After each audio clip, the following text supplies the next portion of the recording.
This is Defenders TV Podcast, episode 166, about Luke Cage, season 2, episode 10, The Main Ingredient. You think I'm holding back?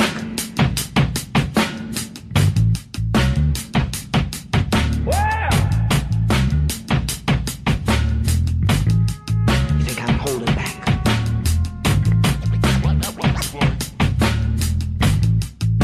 I'm out to save you.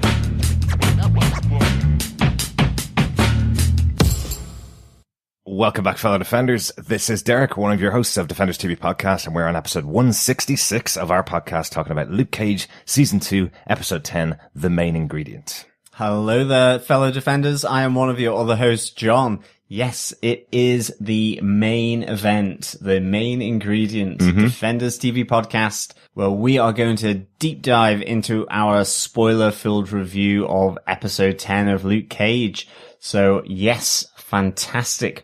We get to see the Rand. Yes. Welcome back, Danny Rand.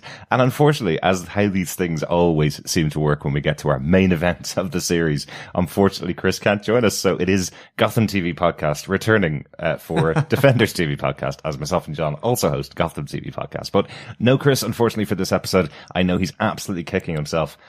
Really hoping we're going to get a quick word from him about the episode. Hopefully we'll get it in time for the release on Friday for this one. Yes, hopefully, Chris, you enjoyed it as much as I did, because this was so good to see Danny Rand and Luke Cage come together in a heroes for hire type moment. There was rebalancing of chi. There was fists, there was fighting, there was bulletproofness, and there was patty cake. Indeed. Oh, yes. Really, really cool to see them. And so we hope that, fellow Defenders, you enjoyed this as much as we did.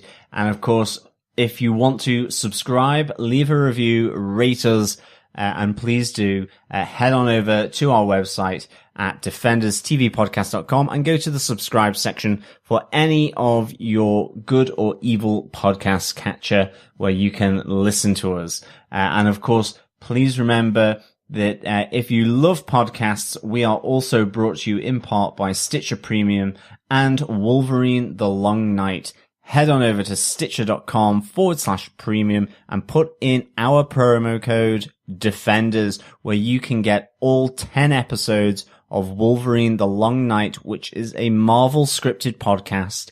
It is open to all Defenders till September of this year. And of course, it stars Richard Armitage as Wolvie.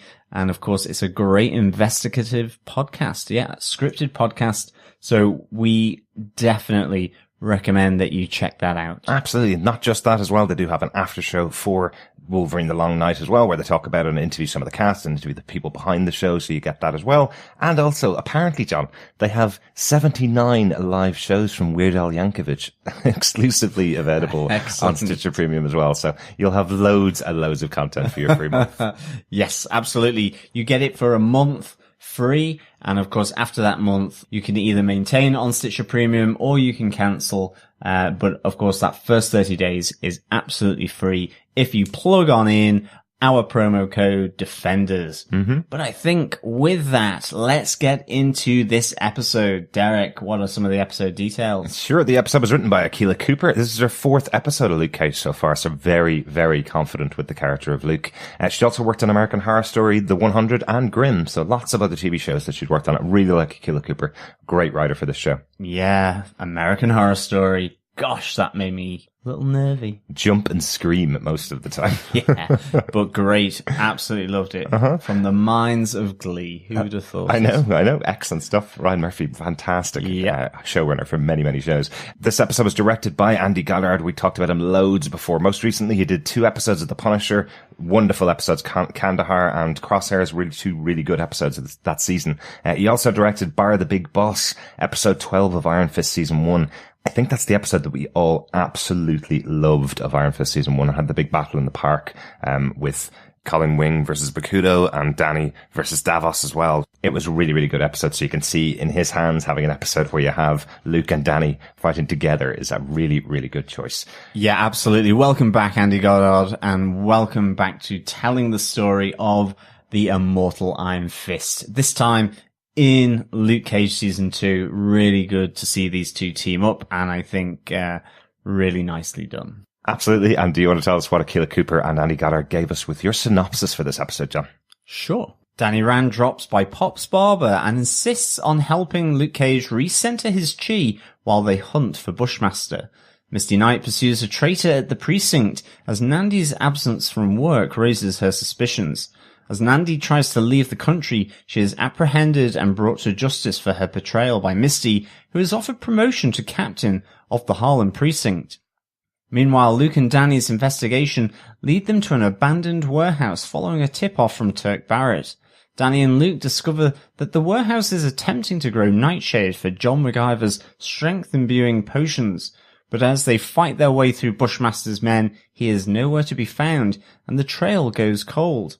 Elsewhere, a trail hots up, as Black Mariah, along with Shades, also search for Bushmaster, as she begins to reclaim her empire.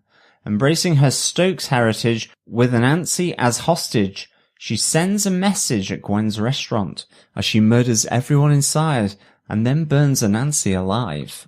Oof, that's a brutal, brutal moment in this episode. Hard to watch, definitely. Absolutely. But I'll tell you what, I'm not lighting my Christmas pudding again, with alcohol. Well, definitely not with Bushmaster rum. That No, stuff exactly. must come with a warning. Is that why it's off the market? Is that why they make so little of it? I presume so. So many people have burnt down their homes at Christmas using Bushmaster rum. I didn't think alcohol burnt so ferociously. No, I'm not sure it does outside of the Marvel Cinematic Universe. Probably not, but yeah, don't think I'll be going back to the rum too soon. No. But let's get on to our bullet point number 1, because it's finally here. The day has arrived. We knew months and months ago that we would have a crossover episode with Danny Rand arriving in Luke Cage, and it's finally here.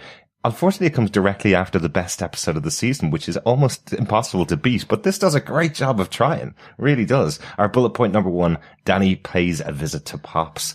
We just starting out the episode, I have to say, it was a nice little touch that it's a couple of days after Bushmaster's escaped, and you see Luke arriving home to Pops and just being completely put upon by the people of Harlem. Everybody from, a girl who wants her boyfriend helped out to a brother who wants his little sister to start sleeping again because she's scared of Bushmaster, and they're all putting pressure on Luke. And it just sets up where everybody is at the moment just before Danny arrives into Pops. Yeah, and of course there is the running gag all the way through this that Bushmaster really whooped Luke's ass. And the reverse being the truth. But yeah, a really nice gag all the way throughout. You can see Luke Cage becoming more and more frustrated with this idea that Bushmaster holds the upper hand in the minds of people in Harlem, and he's out there to try and correct that a bit. It was great that Danny drops by into Pop's barber's shop, and it was just a really nice experience. I just really felt that these two kicked off where they left off, really, from Defenders. And really had a nice chemistry together. Do you know, the other person I really liked in this, it's not to steal Danny Rand or Luke Cage's thunder, but I thought this moment with D-Dub and his merchandise, it was really good. Like, I loved that moment where Danny fires up his Iron Fist in the barber shop, and you just see, like, the excitement on D-Dub's face, and you kind of like going, that's what we would all be like.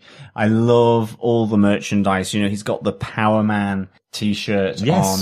There is the Sweet Christmas hoodie, and of course he does also say Power Man and Iron Fist. Wouldn't that be a great combination? I'll have to get that put onto a t-shirt as well. Really, really cool. Yeah. I must say, I really enjoyed his enthusiasm here, D-Dub, in terms of what he was doing, how he was, really just chatting with Danny Rand here, like just saying how sweet the Immortal Iron Fist as a name is. Really, really This cool. guy knows about branding. Yeah, it's Yeah, really exactly. good. Just so good. Absolutely, just hitting D-Dubs in exactly the kind of way that he talks. He knows exactly how to make yourself look cool. I also loved his Sweet Sister t-shirt for the ladies, and then he pulls out the Power Man t-shirt. So Power Man is now another proper name for Luke. We've only heard it said a few times, about 3 times, I think, throughout the series, that Power Man is another name for Luke Cage, but DW's branded that stuff now. He's got it on the original comic book colored t-shirt. He's got the yellow t-shirt with Power Man written over the front of it. It's one of his new designs. So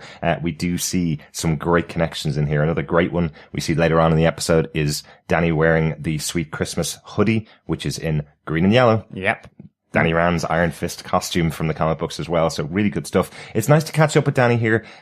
We've seen him obviously in his original series, which was all about him coming to terms with the death of his parents and returning to New York to take on the Hand. We saw the growth of the character within that season. And then we saw him in Defenders. He's a new character now. He's gone through all of that stuff together. He's beaten his greatest nemesis effectively, and he's now showing that he's a much more relaxed character in this episode. What we hear from him is that he's no longer running the day-to-day of Rand Enterprises, which is something he was struggling quite a bit with during the first season of Iron Fist. So he's in a new position. He's in a new place. A couple of other nice little touches there. Yeah, and I think that is really shown where he just, as I mentioned before, where he channels his chi into his glowing Iron Fist. And it just seems so easy. It just seems so natural that there's none of this angst around it. And you even get Luke Cage saying, "You seem settled." He's at ease. His chi is centered. He's gone through so much, and yet he is using stillness as power as he tries to persuade Luke Cage. It's just really, really, really nice to see the growth of this character from his season 1 into Defenders, and now popping up as a cameo in Luke Cage. Given how much expectation, at least people, I suppose, that love Luke Cage and Iron Fist in terms of heroes for hire, Power Man and Iron Fist, who love all of that, it is just really nice to see 2 actors at ease with themselves, making that kind of chemistry that you expect so easy of these 2 beloved characters. So I thought it was really, really quite cool. I think the other thing as well, just coming back to DW and his interaction with Danny, again, that running joke of talking about Shaolao the dragon, fighting him off at Kunlun. And I love that D-Dub goes, "You fought Bruce Lee." Yes. So good. Famously called the dragon in Kung Fu circles. So a nice little touch there from D-Dubs. I love that nobody still believes that Danny actually fought a dragon. Do you think there's going to be a moment where he's going to have to film him fighting Shaolao again on his phone so he can actually just show it to everybody in season 2?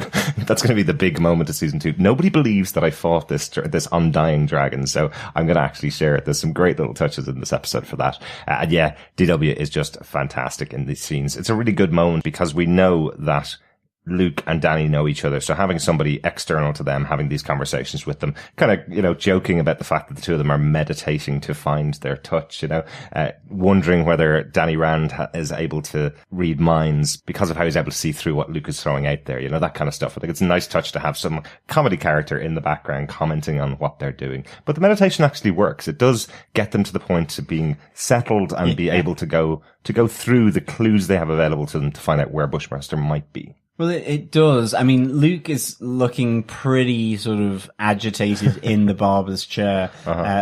Danny, serene as they come, meditating. I love the fact that, Danny's power comes from stillness. And of course, Luke goes, "No, power comes from getting shit done." Yes. And of course, later on, we have Luke say that power is also money. At least in Harlem, where you've got cash, you've got bills.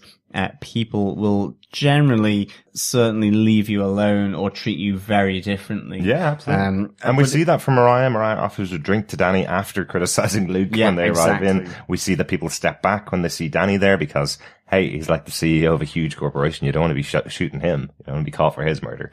But let's go on to the second point, because most of this episode is all about Danny and Luke. So our bullet point number 2 is the heroes for hire finally battle it out. It's just, I don't know really where to start here, because I just think it's so good. You know, they go to Mother's Touch. You know, after the meditation, they realize that he must have been hurt. He had to recover. He needed to seek help.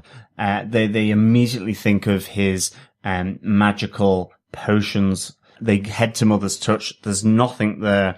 And I mean, again, I love the interaction there of Danny talking about old Ming at the apothecary in Kunlun, talking about these 3 principles of the body, the lung, the ukrapa, and the badkan, and just how, you know, we get a little bit of additional insight into what Nightshade does, which is the badkan.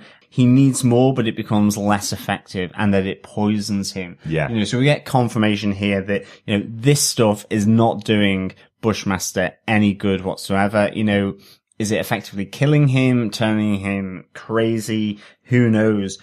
And it's just really nice to have here Danny Rand, you know, recollecting Kunlun, his time there, but also then just recollection of The Chronic, the album that he had bought at Tower Records just before he had hopped on the flight, where, you know, both his parents ultimately came out of that dead, and he finds himself in Kunlun. So, really good reference to the 2 Dr. Dre albums here, The Chronic and The Chronic 2001. Yes, because 2001 is the better album, because that's the last one he bought before leaving for Kunlun. Yes. Yeah, but you see here that Danny is really confident in his abilities, and that's something that's really important, and something that wasn't really shown in the first season of Iron Fist. It's that he was the protector of Kunlun. He said it many, many times throughout that series, but he left Kunlun as already being quite masterful in his fighting.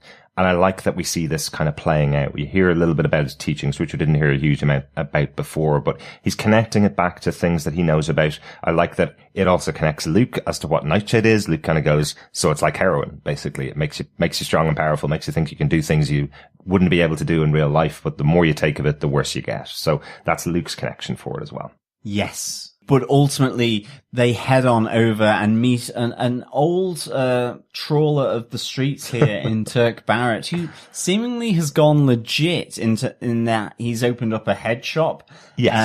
I love his reference to Madame Gao, you know, again, for props. For me, hopefully she is not dead. She did not get crushed by the whole of Midland Circle falling on her. Yeah. But certainly, Turk seems to have gone legit. They go to him to try and get some word as to, where Bushmaster is, where the Jamaicans have gone. Because, I mean, it is quite eerily silent from Bushmaster at this moment. You know, is he dead? Is he seriously, injured and is down and out? But not even his right-hand man is around. So, I mean, they are laying low wherever they may be. Dare I say it? I do think they could be in Jamaica, but nonetheless, Turk Barrett for Luke and Danny is the person that can try and give them some leads to where Bushmaster is. And there's some hilarious moments in Turk Barrett's head shop as well. Absolutely. I love seeing Turk Barrett back. I think just even that choice that he is the owner of a head shop, which means he's gone legit. All that means is that they've legalized marijuana and now he's able to sell it for real. So it's kind of not a huge jump for Turk, but I love the fact that he's making money hand over fist. It's his cousin's store that was open before. He's opening up a branch of it in Harlem. So it's just a nice touch that he's gone into this business and now he's making even more money than he ever made in the past, and it's all completely legit. It's so cool to see him actually growing. You know, he was in the first episode of Daredevil. In fact, I think he was in the first moment, the first opening scene of Daredevil, as a very cruel character to begin with. So having him seeded out throughout these shows has been really good fun seeing it. So nice moments with Turk. But yes, this leads on to our big attack on the heroin warehouse, which is also producing Nightshade, or attempting to produce Nightshade. So yeah, it's a drug lab in a kind of an abandoned warehouse, which Bushmaster has converted to trying to replicate the conditions in Jamaica for Nightshade so that he can kind of have this endless supply of Nightshade. Mm-hmm. It's just such a good fight with Luke and Danny. You know, Danny smashes open the door. You've got that great thing with the wood flying everywhere, the smoke, and just him with his yellow glowing hand. Absolutely. With Luke as this Hulk kind of next to him, really. It's just really so good. And I think for me, just them working together as a team, walking through this Nightshade lab, dispatching all of Bushmaster's men until they have to tag team together and do the patty cake, where effectively Danny, using his iron fist, punches Luke Cage in the palm of his hand, but this time he's ready. And this time the shockwave to take out all of Bushmaster's men who are kind of gradually surrounding them. That was so cool, wasn't it? It really did feel like finally we're seeing the unstoppable force meeting the immovable object, which is what Danny and Luke always have been called. That is their thing. You know, it's you can't break Luke's skin and nobody can stop the force of Danny's punch. But when you combine the two together, this is what happens. It really felt like something out of the Marvel computer games. They also took a really good X-Men moment, John, in their fight as well. Something that we used to see with Colossus and Wolverine in the past.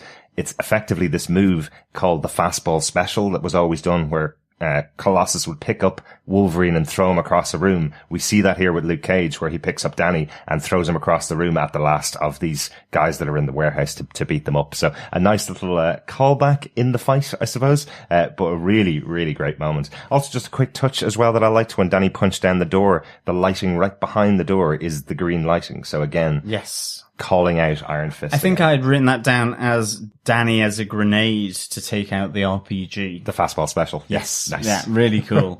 But it's just so good to see them working together. And ultimately, as well, Danny destroys what seems to be like, I don't know, the mother plant of Nightshade that they have brought over from Jamaica and are trying to incubate in Jamaican soil under the right light to kind of replicate those conditions. Yes. And it's interesting that, you know, as soon as it moves out of that, it does wither and die.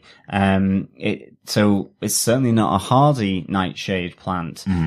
So who knows? Presumably that operation now, given that they burn it down at the end, is done. Yes. So yeah, Bushmaster is not going to be pleased. I mean, we have the mention from someone else in Harlem that, well, Bushmaster is going to come for us now. And of course, he could also conceivably go for Luke and Danny, given that they have attacked his warehouse, destroyed his Nightshade plants, and ultimately destroyed the facility where Bushmaster is trying to create this supply of Nightshade for his own purposes. Yeah, I think it's pretty clear when the scientist is talking that what he's saying to them is exactly what he said to Bushmaster. This can grow, we can create a crop from it, but it's going to take months. If you want to get anything else, you need to go back to Jamaica. You need to go back to the source of this plant and get some more from the source. So that's probably where we're going to see him next. We're probably going to see them gone. That's why they are disappeared from this entire episode. But yeah, I do love that Danny does a Bruce Wayne special in buying the facility before burning it down as well. So that moment where he kind of goes, money is pretty good actually sometimes. I'm not going to complain. I own the place, so who cares? Nice little touch. A nice little, Batman-like moment from Iron Fist. Yeah, I think moving on to bullet point 3, we have Nandi getting caught for her betrayal. Yeah. Really interesting here because I think, you know, we really get a sense of why Nandi, you know, other than $3 million and taking the money, why she decided that she would effectively give up the location of Mariah Stokes, along with Misty, Luke, his father, and Tilda, to Bushmaster. And I thought that was really interesting. Yeah, myself and Chris had this conversation on the last episode where we were talking about what was the justification for Nandi doing it. We do hear that she was interested in making the money. If that's something extra she could make, and if it was on the side, she'd take it, absolutely. But the real reason she's doing it is because she can't let Mariah away with killing Ridenour. She's the one that caused it in Nandi's mind anyway. And she feels that nobody should be let away with that. Bushmaster is an honourable man. It kind of comes back to the conversation we had about Black Panther, where you can kind of empathise with his motives. He's not killing anybody that doesn't deserve to be killed in her mind. So therefore, why not let him loose on killing Mariah, or take Mariah in? That's our job. We're police officers. So she is thinking or putting herself in the mind of the hero almost, but Misty certainly doesn't take it. That's not the way Misty sees the world. Misty does believe in taking things in steps in her new role, in her new way of doing things, where she does believe there is a righteous way to do these things. And Nandi has fallen completely by the wayside of that, especially by taking that $3 million. That's not what a real police officer should be doing. Well, I think it's that, and putting probably her life and the lives of others at risk. Mm-hmm. And the fact that ultimately, with everything that goes down, they have lost the chance of Mariah's testimony. So, I mean, everything really has reset itself to square one. They have to either arrest Mariah or arrest Bushmaster. Bushmaster is, laying very, very low here. Given that we have Ben Donovan now back on Mariah's payroll, he's back with Mariah, then, he has managed to get Mariah's cash back. He has actually said that Piranha did the transaction under duress. You can't do that, like I was thinking. So ultimately, everything has reset itself. And I think, it's really good that Nandi makes the point that she couldn't allow Mariah to get the deal to go free, given that they have all been geared up to try and take down Mariah. It is just a shame that, being a detective, she uses her credit card to get a Uber to a private airfield where she is about to take off to go somewhere, presumably with her $3 million. Yeah. Which was quite funny, to be honest, given that she walks in, pulling her carry-on luggage as the police cars rock on up, and then she gets arrested. I mean, I think it was the weakest part of the episode, to be honest, but I do like what happens afterwards in terms of, you get the rivalry between Misty and Nandi, as, college graduates, and you get that kind of intenseness that kind of leaks to Bailey as well. Bailey and Misty were really strong in season 1, and even here, Bailey's at least is trying to give Nandi the benefit of the doubt, and he goes, you believed in Scarf, which Misty calls a low blow. But, so it really just show the shifting relationships within the precinct here between Bailey, Misty, Nandi, and indeed the chief of police. Yeah, the interrogation scene itself was really good between Nandi and Misty.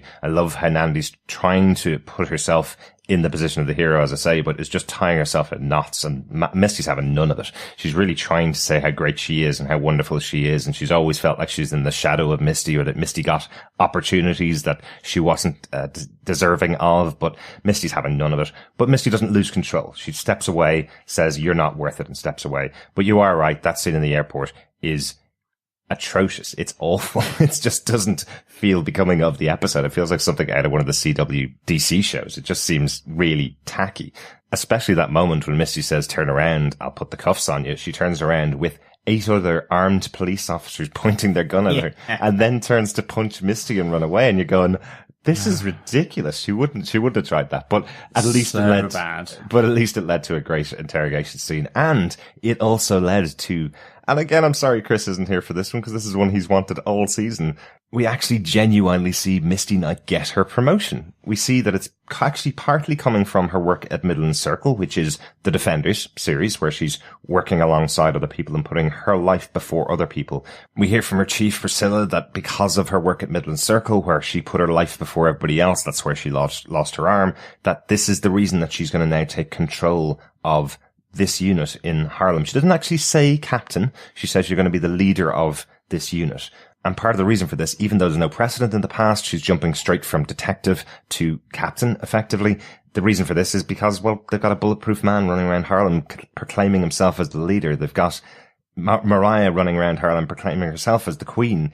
We heard early on in the episode that nobody in Harlem trusts the police to actually get the job done. Yeah. Yet you've got Misty Knight. If you get her to lead this unit, perhaps the people of Harlem will start to trust in the police force again. It's this idea that times have changed, but I mean, ultimately as well, Priscilla sees in Misty that there is a determination by her to do the right thing by Harlem, and that coupled with her seeing these confidential reports of the events that went down at Midland Circle, that she should be rewarded for this. So this is a really nice moment. We don't see her actually accept it, but we're assuming that she has done, and she will be the proud Mercedes of Harlem. I love that she calls her Mercedes. Yeah, I think that's too. great. I love any character that calls her by her real name, not just Misty Knight. You know, it's always good fun. You can tell there's a long-standing relationship with them. Whether they liked each other or not is still to be decided, but I don't think they did. But this will probably mend some moments between them. John, let's get on to bullet point number 4. Another returning character and set for Luke Cage. We're going back to Genghis Khan's. So good. Which last we saw was blown up by a rocket launcher in season 1 of Luke Cage. Genghis Khan confirms she now has insurance, so Luke's able to do whatever he wants to in there, so it's all grand. so good. I must say, I was sat watching Luke and Danny in Genghis Khan's just wanting to get a Chinese takeaway or go to a Chinese restaurant. For some reason, I really got hungry watching this. And the food in Genghis Khan's looks gorgeous. Yeah. It really does look nice. And I think as well, it's just the fact that you have these two guys.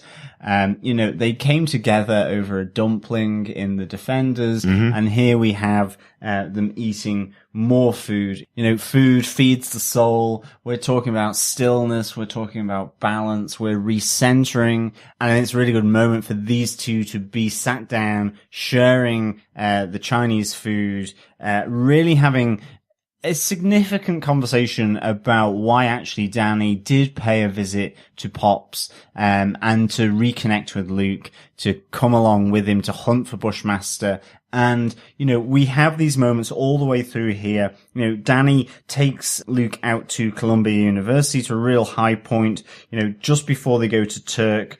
Where he says, you know, you need to get up high, you need to regain your balance, you're off balance, and you know, all this is leading to the moment where he's actually trying to help Luke realize that he's become way too angry, way too annoyed. He's put blame on other people, or he won't listen to other people, and that actually by just breathing, relaxing. We have that when they go into that room with the greenhouse with the nightshade, where Luke is about to punch the door down and Danny kind of just pulls him back, and so Luke opens the door. Like, really, really good. It is. Okay, a little on the nose, but it, you know. Oh, that's a fun one. No, I like that it one. makes the point, exactly. Yeah.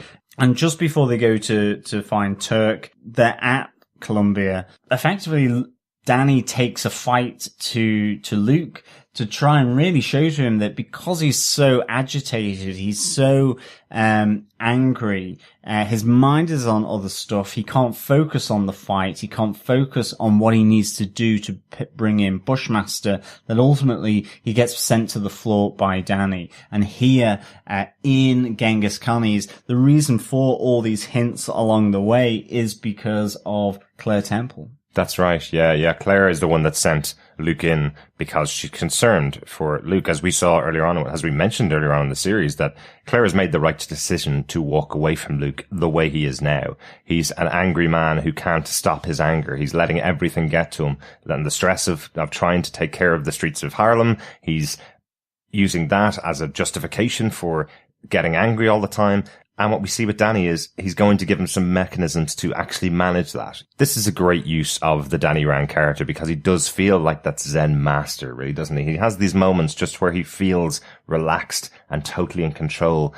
And he's probably not as in control as we believe, but he's exuding that so that Luke feels comfortable with him. And he's exuding that to show Luke the error of his ways and how he treated Claire, or how he didn't mind himself around Claire. He's a very, very powerful man. What I also loved about Danny's treatment within this episode is he looks like a competent warrior in this episode.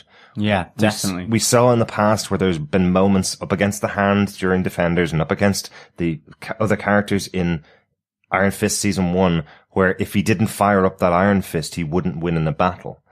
In this episode, we actually only see him light up the Iron Fist twice. And only when he needed to. He wanted to show off a little bit in Pops to show off that he is a super-powered character to D-Dubs, so he shows off his Iron Fist. And then the second time, it's when he really needs it in the battle. But he never shies away from it. He never has a moment where he goes, I don't know how to do this. This is something that isn't coming to me right now, which happened many times in Iron Fist Season 1. What we see is just a more relaxed, centered, zen Danny Rand. And it's great and really does help Luke Cage out. But it is a great reveal that it is because Claire still wants to help Luke out and thinks that possibly Danny could be the source of that help, could be the person to effectively give him anger management training for superheroes. Absolutely. And I think, Danny is trying to say, and put it across to Luke, the same thing that Claire has done, the same thing that Misty has done, is that, Luke is not alone. He doesn't have to do this stuff alone, that both Danny, Misty, Jessica, and Claire all have his back, if only he accepts them to help him out. And that's what he's trying to push Luke down that path, to recognize that he's got friends that will help him with what he needs to do. It's even that moment, where Danny says, I'm downtown, you're uptown. It's the same island, and we protect it. And Luke tries to make the point, well, it's still Harlem. And he's like, it doesn't matter. We protect, all of this island. Yes. We're defending different neighborhoods, but we can team up and do that together. So I this is a really nice moment, I think, in Genghis Khan's, and it is just good to see these two coming together. Luke is still kind of concerned that what Danny really is starting to say is a lot of that Matt Murdock shit about protecting this city, my city, and all that.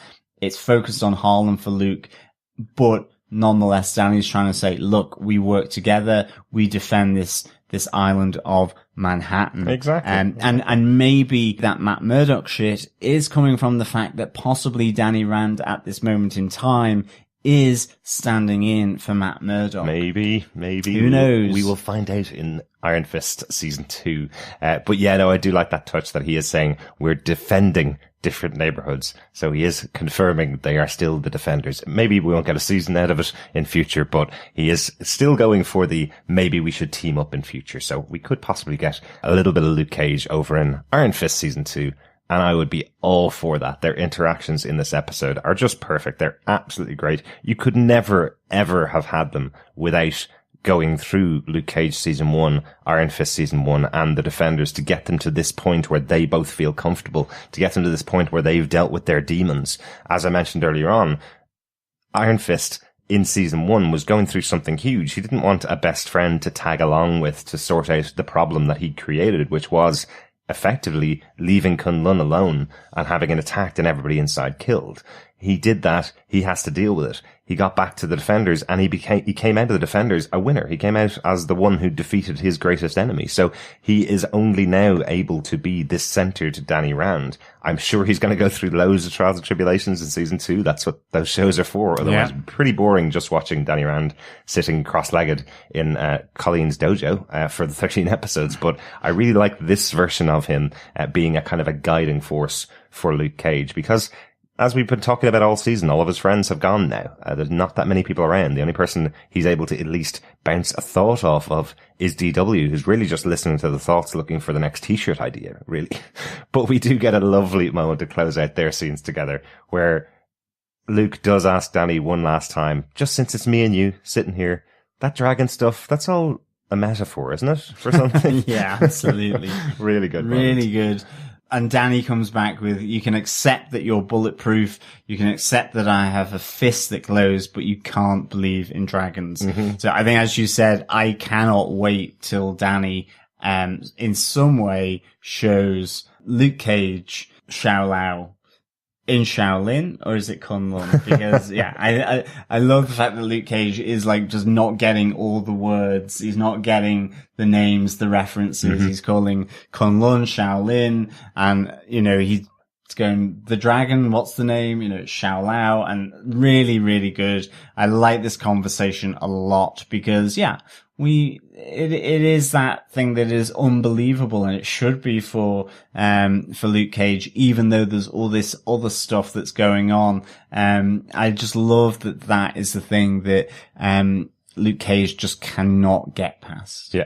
I know you're a huge comic book fan, John, but I know there are also some really big comic book fans out there for Iron Fist and Luke Cage and Heroes for Hire. If any of you know, has there ever been an issue where Luke Cage was brought to Kunlun to meet Xiao Lao? I'd love to know if there is some precedent for this, if they have actually had a moment where he's been brought to meet Xiao Lao, because I don't know the issue. John, if you have it, you can tell me later. Yeah, hopefully get an issue that we can read of that happening. If not, maybe that will be something that we'll see, a little tourist trip for Luke Cage out of Harlem to Kunlun.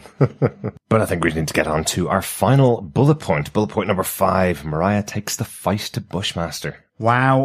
What a turn of events. I mean, just loved Mariah, Black Mariah, in this episode. She absolutely takes the fight to Bushmaster. She really embraces Black Mariah, and she embraces Mariah Stokes. You know, she has Anansi. She is so dismissive of the Jamaicans, of Anansi, of Bushmaster. She's dismissive of all their talk about the Maroons. She says, you didn't get your independence till 1965 or something like that. And then you were effectively a slave to the World Bank. All this kind of stuff. She really goes after Anansi. Anansi sees this darkness that is creeping in her that is matching Bushmaster's, and he says, you deserve all the brimstone you're gonna get. You know, to begin with, Bushmaster being obsessed by Mariah Stokes, he felt sorry for her. Now he sees that they're two peas in a pod. He talks that, you know, you go after someone, you go for that revenge, you need to dig 2 graves, because ultimately it will lead to the death of yourself or destroying yourself. And she's like, 2 graves is not enough. You know, she is obsessed with getting revenge, on Bushmaster, sending that message. And wow, I mean, does she send that message at Gwen's restaurant? And it's not only Anansi that's had a major problem with how Mariah's acting here. We see it right from the start. We see that moment when you mentioned earlier on, when Ben Donovan comes in and confirms that everything's back. She's got all of her money back. She's got her club back. She's the sole owner now again. Bushmaster's out of the whole situation. She's got it all back. And then she turns to Shades and tells him, we still don't have everything. We need the streets. We need to go after it all. And you can tell from that moment onward, Shades is back offside again with Mariah. He's gone cold on what she's looking at here. You know, he's been telling her from the start, all she needs to do is sell that painting that she had in her office. She could have afforded everything she wanted, still had everything, and not been involved with Bushmaster. At this point, we're seeing she's got it all back again, and she's still not willing to take it all and walk away, to take it all and move into her position. She wants to go back to the dirty ass streets and get this thing done. She wants his head on a spike, or on a platter is what she says. We have that other moment with Shade standing beside her when she's in her roost in Harlem's Paradise, where she's saying, you know, there are moments when everything works together, when you're ruling Harlem, that it feels like you're ruling the world. And Shades is just really nervous. You can tell that he has that real nervousness. Yeah, he's unsettled by effectively how far she goes to send that message. You're right. Even though he returns the gun to her that he took from the brownstone that we talked about a couple episodes ago, that he picked up the gun that's kind of the Stokes family heirloom. If you have a family heirloom that's a gun, it's really concerning. But he finally does give that back to her, saying he can now trust her. There's still something about Shades that he feels off about this. And then they go to Gwen's. And some of her men start to fall out. We have Sugar, who's rejoined the crew, and as they're walking Anansi down the street in this really kind of gruesome parade walking to Gwen's, it's not like they all got in cars and got out and got over there. They're all marching down the street to Gwen's, carrying Anansi with them in the street. And Sugar, another person we've seen back from season 1 and into season 2. He just walks away from the crew. He just goes, I'm out. This is not what I was signing on for. I was signing on as a bodyguard or as a helper. I'll do whatever she wants me to do, but this just seems wrong. And you can see that vibe is kind of going through the whole team. And as we say, Shades is having none of it when they get to Gwen's. Yeah, I mean, you know, they both agree that they'll send a message, but how they send that message between the two of them is really different. You know, Shades massively unsettled, whereas again, Mariah totally uncompromising here. All the punters are killed in Gwen's. Billy, who was spying for Bushmaster, you know, she just looks at Billy square in the face and goes, it was you. How he knew how to get to me and where. She is shot in the head. Ingrid, the woman behind the bar, Anansi's wife, she is shot. They're all shot. And then to crown all of this off like the Christmas pudding that it is, the rum is poured over Anansi, the Bushmaster rum, and he is set on fire. But I mean, again, you see the rage, the obsession, the intensity of Mariah, where he is just screaming and she goes, why don't you just die? As she uses her family heirloom to shoot him in the head. You know, this is sending a message. And literally as they leave, she goes, we have Bushmaster's attention now. He will come for us. Yeah. Like she has sent a message. And it's brutal and it's tragic. I mean, Anansi was great. And yeah, he has just been effectively taken off the board here. Really brutal. In one of the most brutal ways. Yeah, really brutal. But it matches with Mariah. You know, she's being told by Shades that, you know, embrace your gangster. She has been humiliated. She has had everything taken away from her. She has had to, you know, go back to her most shameful episode for her with her Uncle Pete, with Tilda. Like everything has come to the point where she's like, I will be this queen of Harlem and I will do whatever it takes. Yeah, whether, you know, come Tilda, Bushmaster, Shades, Luke Cage, I am going to grasp it and I'm going to make sure that I get my rightful place in Harlem and the revenge that she feels justified. So, I mean, this is not going to end well because, I mean, this is proper brutality that Bushmaster as well will want to avenge. Yeah, absolutely. And I definitely get the feeling that Shades didn't know what he was doing when he said, embrace your Mariah, embrace the streets, come back to this side, you're a gangster. I don't think he realized what that really meant until this moment. It's a really good shot as he looks at the burning body of Anansi with his shades off, and we see the fire in his eyes, and you see a little tear in his eye again. You see that little moment where maybe it's just because he's standing too close to the fire, but it does seem like he's realizing, this wasn't the plan we'd set up. You can tell they've planned this because the first thing that happens in the scene is as Mariah and her crew walk in, they go straight for the camera that clearly Shades noticed when he was in Gwen's last time and shoot the camera out straight away. And then they continue on with their plan. But yeah, as she goes back to Harlem's Paradise and takes down the Jamaican painting and replaces it with the Biggie Smalls painting, that's a huge message. As we saw earlier on in the season, she was so confident about having that painting of the two crowns, which was her and Shades. Now it's back to the Biggie Smalls painting, the Stokes King of Harlem painting, as it's kind of come to be known. And you get Mariah with the crown, both in reflection into the window in the roost, but also then as the camera turns around, she's there with the crown, that's on top of B.I.G., on her as well. So yes, great bit of scene setting and direction there, saying that this woman is the queen of Harlem with that crown atop her head. And there is no king standing beside her anymore. Not at all. Shades is really unsettled here, really out of it, definitely. Yeah. I think that's it for our top 5 bullet points. John, I've got a couple of quick notes about the music in the episode. Excellent. Is that cool? Go ahead. Because this was kind of heavy on music, and one huge, big guest star in here. We have Faith Evans performing on the stage of Harlem's Paradise. If you don't know, the song that she's performing is NYC from her new album. She's performing at Jadakiss.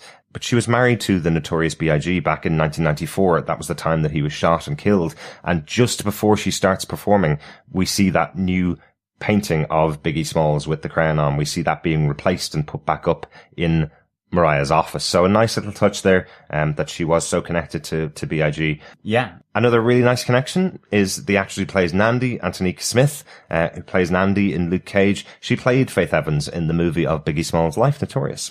Ah, so, excellent. Nice connection. Really nice connections there. Yeah. And I just have another question, which kind of only fits in notes because we haven't really mentioned it in the episode too much. My big question is Danny Rand a dope smoker, John? Does he smoke a lot of weed? Because there are a couple of references in there. I love that moment when they're standing in Mother's Touch and Danny and Luke are chatting away, and Luke says to him, "What would you know about the Chronic?" meaning weed. And Danny goes, "Oh, well, you know, everybody's supposed to say they love Chronic, the original album," which is Dr. Dre, obviously, the album, "but I much prefer Chronic 2001. I know that's not a weed reference, but there's a better one later on when they're in the shop, in the head shop in Turk Barrett's, and Danny picks up the dragon, and goes, "Oh, I'd love this." And Luke says, "Do you smoke, Danny?" And you get no response off Danny at all. It's because of hippie Danny. He has to smoke. He's such a hippie. Yeah. It relaxes. It gets you in tune with your senses and your chi. I would never do it because it's never done that for me, so not a chance. I do like the touch that he's picking up a dragon as well, a dragon pipe, because that's much harder. The actual phrase chasing the dragon is a term for taking very, very hard drugs, so I don't think he was going to be using this hash pipe as a crack pipe. Hopefully not. Hopefully not. He must be centered in his chi. He doesn't need drugs for that, so. But with all that talk of drugs, now that we are high on episode 10, the main ingredient, Derek, do you defend Luke Cage episode 10? I absolutely defend this episode. It was fantastic. Genuinely, the emotion of the previous episodes, how much was going on in episode 9, and we gave it all the highest of recommends, said it was our best episode of the season. This is as good for so many different reasons. There was so much other good stuff in here. Seeing Danny and Luke playing together on screen is so good. It really made you feel like how a season of a show could work with these two characters, and Misty, and obviously Colleen Wing as well, and Claire Temple, all in there in a season of a show. You could see them all working together, and Luke Cage has striven really hard to have its own voice, and to have that managed alongside bringing in a character like Danny Rand, who comes from a completely different world. It's something that they struggled for many years with in comic books. It's something that was quite difficult to get these two sides together, but they worked it. Like the good writers on Power Man and Iron Fist, the good writers on Iron Fist who had Luke Cage appearing there, the good writers on Defenders did a great job of combining these two characters and making them seem realistic. This grounded character from Harlem, this other character from Kunlun who's visiting New York to protect it.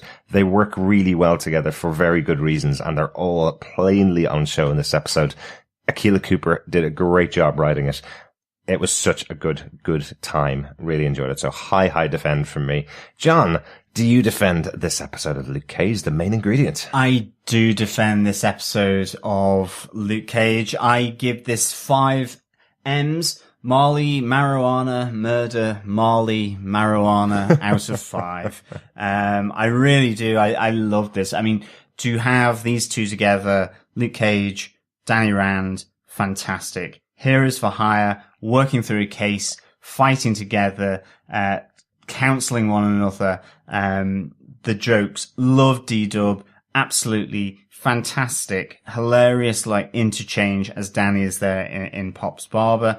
Yes, there's a little weak point, I think, with Nandi getting arrested at the airport, but it doesn't take away from everything of these two characters coming together. I love the absence of Bushmaster. Where's he gone? How injured is he? What is Tilda doing to him? But seeing as well the psychotic growth in Black Mariah Stokes coming to claim her crown through the debris and the collateral damage of Gwen's restaurant and everything that goes on there, is scary and fantastic, to see this. And of course, for Misty to be crowned head of precinct or head of unit because of the work she's done, in Harlem. Really good episode. I think really feels the essence and soul of this, season along with the last episode as well. Great writing, great acting, great direction, great everything, I think, here. Really, really enjoyed it. So yes, absolutely defend this episode of Luke Cage. Excellent. And you mentioned something that we forgot to mention throughout the whole episode. Mariah does take her name back of Stokes as well. Really importantly, really does. That dream, that fantasy that was the Dillards is gone now. She is now Mariah Stokes, and Mariah Stokes forevermore. Absolutely. And now let's reclaim feedback. Remember, you can send in any feedback you wish to on any episode of Luke Cage Season 2. Obviously, the next one being episode 11, but any of the episodes of Luke Cage, or indeed your thoughts on the season as a whole. You can send in voicemail through to our website at defenderstvpodcast.com. Just click on the right-hand side tab, or you can send us email through feedback at defenderstvpodcast.com. We are also on Facebook as well. Just head on over to facebook.com/groups/Defenders TV Podcast. Join our community, join the discussions, join the chit chat there on our Facebook group. And of course, please like our page as well. You're running out of a bit of time to get your feedback in, get them into us as soon as possible, because unfortunately it is July going into August. So that does mean holidays are coming up soon. So we're going to be recording our episodes a lot quicker than we normally do. We'll still be releasing them every Tuesday and Friday to get through them until the end of the season, but we may not be able to stick in late coming feedback. So get them into us as soon as you possibly can at feedback@defenderstvpodcast.com or over on our group on Facebook, as John mentioned. Yes, our first bit of feedback comes in through Facebook, and it is Rebecca who says, I need to watch it again, but they got so much right. And D-Dubs was hilarious. This was exactly how you take a character from the comic and keep his core, but change everything else about him. Thank you so much, Rebecca. Yeah, I mean, I don't know whether you're talking about D-Dubs there or it's Danny Rand. I think that's Danny. I think it probably is Danny Rand. But I thought Danny Rand seemed to be the chilled Zen master, who looks good in a fight and can whip out his iron fist whenever he wants to. It looked really, really good. And I just think it does show that evolution from season 1 of Iron Fist. I think it's really quite interesting that, you know, that first outing of Danny Rand and the Immortal Iron Fist got an awful lot of flack. I still personally have a huge soft spot for it. I don't think it was perfect by any stretch of the imagination. Maybe you could argue it's not what, say, if I had been the showrunner, of course I'm not, would have done with that. But I do think that the development, the evolution of Danny Rand, of the Immortal Iron Fist from season 1 through the Defenders into now Luke Cage actually is really quite nicely done, whether by design or by accident. I think it's really nicely done. Or course correction, of course. Yeah, it could be course correction, indeed. But I think it's been really nice. And I think it also helps that 3 of the last 5 Marvel Netflix shows have had Danny Rand in it, either in large part because it was his own season or he was integral to the Defenders, or now with this cameo. And indeed having Colleen Wing, that essence of the Iron Fist shows as well, I think has really helped to give that continuous feel to Danny Rand in this world. I think we've made that point that Jessica Jones and Luke Cage have had 2 years between their original shows. Danny Rand will have his second season out this winter. Well, we'll find out that this weekend at San Diego Comic-Con when the show's going to come out. We're hopefully going to get a release date at San Diego Comic-Con. We know there's a panel with all the cast there, with the new showrunner there. Hopefully going to be showing the first episode, so we have an idea of what's going to be happening in Iron Fist season 2, but you're absolutely right, John. We did get him. Iron Fist season 1 followed very quickly afterwards by Defenders. So the first show really where a character has had 20 episodes within 1 year. That's really what happened with Iron Fist. Then it was only with Jessica Jones and with The Punisher season 1 that we missed out on Danny, but he's back again and made a great impression this episode. I love that you enjoyed it, Rebecca, because we absolutely loved it too. There's just a moment we didn't even mention where Danny has a moment with Luke where he gets him knocked out on the floor without throwing a punch at all. He just does a fantastic flip, swirl, twist, and Luke Cage is lying on the floor beside Danny Rand, showing the power that is the Iron Fist, showing the power that is a trained martial artist that doesn't need to use the Iron Fist. He's absolutely fantastic in this episode. Loved it. Doug Green also echoed the same sentiment, saying this is the best episode of the season for me. Absolutely, Doug. This episode, and I think for me, the last episode as well, so good. Really connecting in with Harlem, Luke Cage, as this character. Really good. And also over on Facebook, Tari says, as someone who had to push themselves to get through Iron Fist Season 1, I've got to say I really enjoyed seeing Danny in this episode. I'd watch a whole season of the Luke Cage and Danny Rand show. I'm still waiting to see if Shades or Mariah die this season. I just don't see them both making it to the end, and I'm pretty much Team Shades at this moment.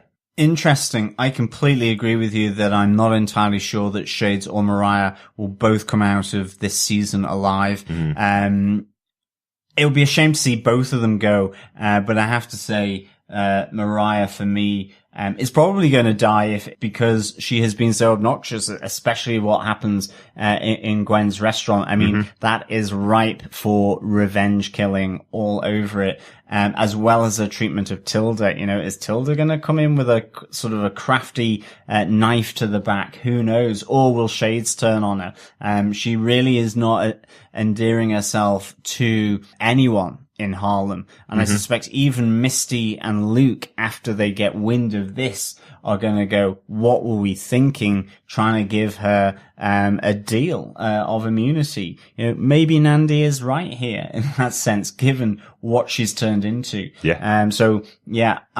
Shades, I think, is unsettled, and I think we'll see if he survives. But I hope they both do. But at the same time, dramatically, if one of them gets taken out, I think it will be massive for this season. Absolutely. Thank you so much for all of the feedback over on our Facebook group. And again, if you want to send us in any feedback before the end of the series, send it to us at feedback@defenderstvpodcast.com as email, and over on our Facebook group at facebook.com/groups/defenderstvpodcast.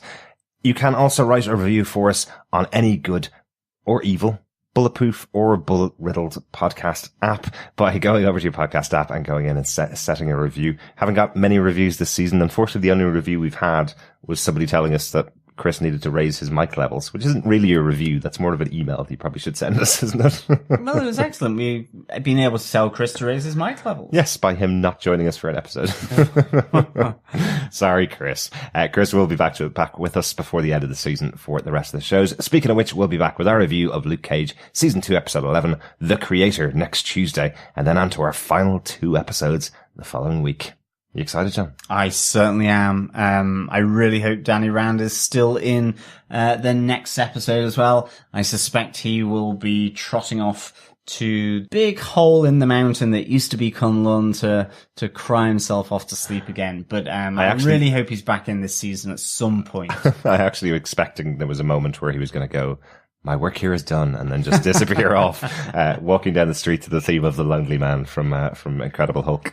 That kind of moment. Absolutely. But it was fantastic to see Finn Jones in this episode. Really enjoyed it. Thank you so much, fellow defenders, for joining us. Yeah, absolutely, fellow defenders. Thank you so much for joining us. As always, it is a pleasure speaking with you. I'm off to go and play patty cake with Derek. And once we've done that, we will be back to speak with you again next time. Bye. Bye.